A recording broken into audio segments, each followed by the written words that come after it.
Bro Stuff here, and I wanted to talk to you today about truth and the media,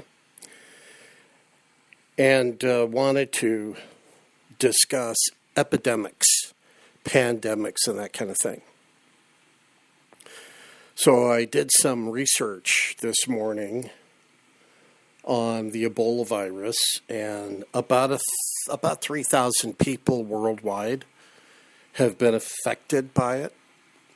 And in the United States, there's only about a dozen that have been affected by Ebola throughout the entire nation of 350 million people. We're talking about a dozen or so people. And what I wanted to share with you is the media's incurable desire to overhype and to over-report information as truth, when in fact much of what they report is speculation, hype, and sensationalism.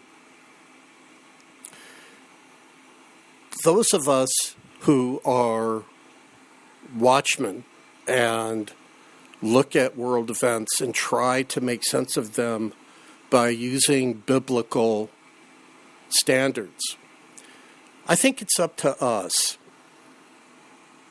to really guard the public interest against this kind of reporting, which is found in almost every major media outlet. I mean, when you flip on that news, you would swear that the world's coming to an end because, oh my gosh, Ebola is on the loose and we're all in extreme danger. And that's just not the case, actually. That isn't what the facts bear out. The facts say that more people die from the flu worldwide than the Ebola virus. I mean, you can Google search this out for yourself. Just check out the flu worldwide. 250,000 to 500,000 people a year die from the flu worldwide. In the United States, it's like 30,000 people a year die from the flu. And we're not even close to that with Ebola. But to listen to the media, you would think the sky's falling.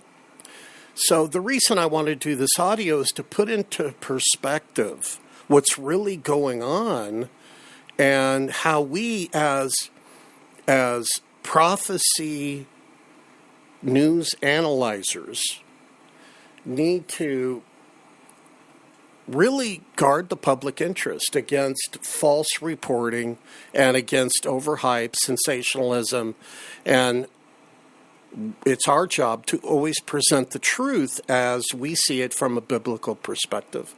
The truth of the matter is that right now Ebola is being controlled. It is not to the pandemic level. And I'm not too sure that Ebola by itself would even meet the standard that Jesus talked about in Matthew 24 about pestilences and all that. Now, if you add the flu and Ebola and and this new childhood disease, that respiratory infection that seems to be hitting some kids, and I think 3 or 4 kids may have died in the United States from it, this upper respiratory problem that's kind of come out of nowhere. If you add all of these things up, it does look like that the pestilence and the disease buildup toward the time of the tribulation is beginning to happen. And I'd say we're on probably the front end of it. But it's not panic time or time to pack up all of our belongings and move out of an area.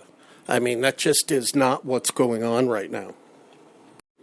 So I'd like to solicit your help in joining with me in reporting the truth and only the truth as the Holy Spirit speaks to our heart, gives us revelation in the Bible, but reporting the facts as they truly are.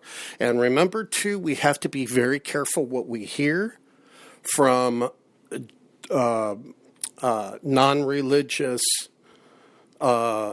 news media and news articles. We have to be very careful what we're reading and what we're hearing. And I would also say that even in the religious communities, we have to be very cautious what we're hearing out of the religious community, too, because there's a lot of replacement theology now going on, and there's also a lot of speculation and hype going on, even within the religious quarters. So join with me in helping to report only the truth, and the